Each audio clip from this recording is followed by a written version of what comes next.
Claude Shannon, il vient au bureau en monocycle, il passe du temps à jongler. C'est un farceur qui aime bien bricoler, qui aime bien jouer. Il y a toujours un mélange de jeu et de science.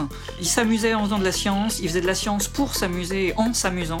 Grand amateur de jazz. Il avait plein d'instruments de musique. Mais quand on pense à Shannon, moi je pense avant tout à information et informatique.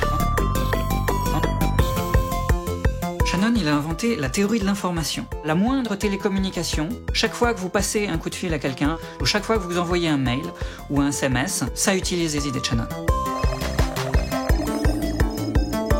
Date importante, 1916, naissance de Shannon. 2001, la mort de Shannon. Et je pense que la date la plus symbolique, c'est 1948, son article sur la théorie de l'information, qui a eu un retentissement gigantesque.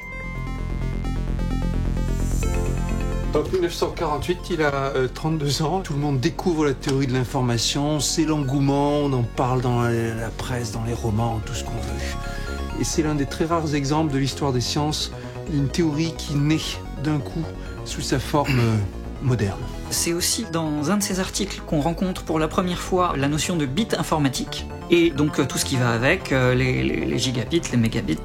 Il a inventé des manières de représenter l'information, transmettre l'information, la transmettre vite, la transmettre bien, la transmettre sans erreur.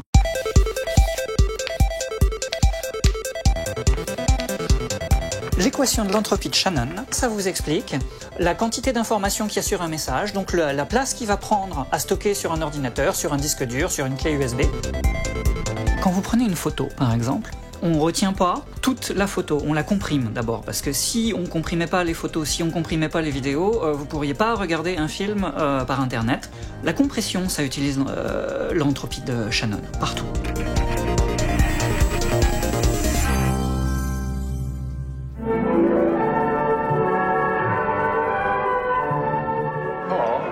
I'm Claude Shannon, a mathematician here at the Bell Telephone Laboratories. Shannon fait son entrée au Bell Labs en 1941, là où il a travaillé sur des questions de code secret, de cryptographie. Il a étudié en particulier un système qui a été repris pour le téléphone rouge.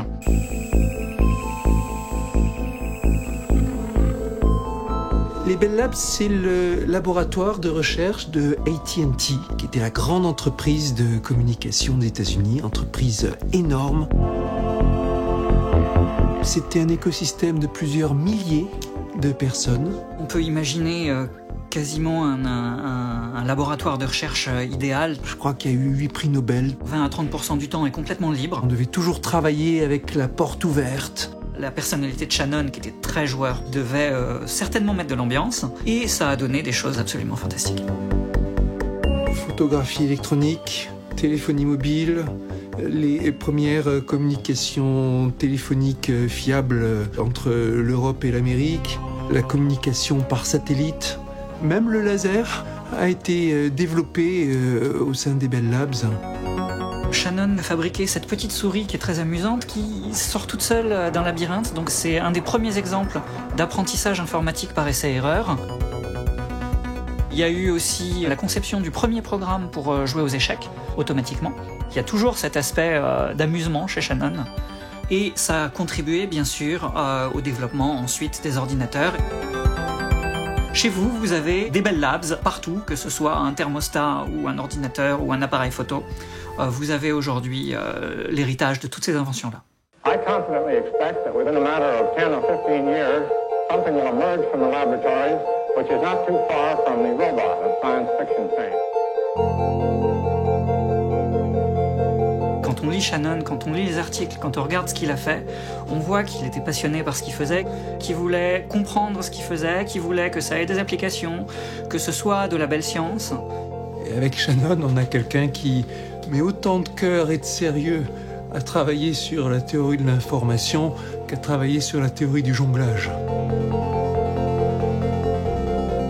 Qu'est-ce qui lie le jonglage et les maths ? Eh bien, il y a une esthétique, il y a des combinaisons, il y a un jeu, bien sûr. Aujourd'hui, on utilise beaucoup les jeux, les échecs en intelligence artificielle. Et en 97, pour la première fois, un champion du monde d'échecs, Kasparov, a perdu contre un programme d'échecs.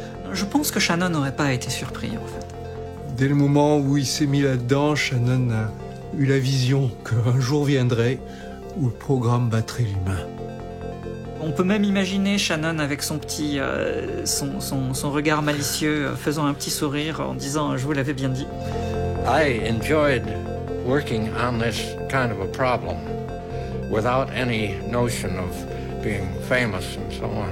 And I think, indeed, that most scientists are oriented that way, that they are working because they like the game.